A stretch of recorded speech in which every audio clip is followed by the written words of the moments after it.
तर जो आपला पक्ष काम करत त्याला आम्ही पाठिंबा द्यायचं असं आमचं ठरलेलं आहे। तर आमच्या ह्या उमेदवारांसंग संबंध चांगले आहेत, त्यांचे आमचे विचार जुळतात म्हणून आम्ही आज इथं पंढरपूरला येऊन आम्ही अनिल सावंत साहेब आमच्या अंड्याचे जावाई म्हणा, भाचे म्हणा, त्यांचे आमचे जवळचे संबंध आहेत आणि त्यांचं कार्य चांगलं आहे।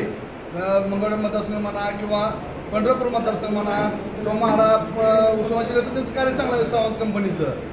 तर ती म्हणले बघा आम्ही विचार करा म्हणले, मग आम्ही मिटिंग घेतल्यानंतर पॉल्युशनची मिटिंग झाली, मग आम्ही ह्यांना पाठिंबा द्यायचं ठरलं आमचं। मग त्या म्हणले आज आपल्याला उघड पाठिंबा देऊ म्हणलं, आपण लेटर देऊन पाठिंबा देऊ म्हणून आज आम्ही इथं त्यांच्या इथे येऊन आम्ही आज त्यांना आमचं जाहीर पाठिंबा दिला आहे।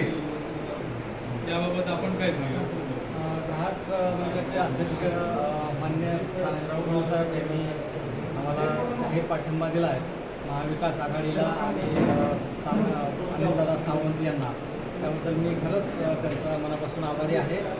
आणि आत्ता नक्कीच या 252 पंढरपूर मंगळवेढा मतदारसंघामध्ये तुतारी वाजल्याशिवाय राहणार नाही आणि शरद पवार साहेबांचं अनिलदादांचं काम बघून यांनी पाठिंबा दिला, त्याच्याबद्दल त्यांचा आभारी आहे। महाविकास आघाडीचं सरकार निश्चित स्थापन होणार। महाविकास आघाडीचं सरकार हे निश्चितच महाराष्ट्रामध्ये चांगल्या मताधिक्यानं सगळे उमेदवार निवडून येतील आणि बहुमताने हे महाविकास आघाडीचं सरकार निवडून येईल।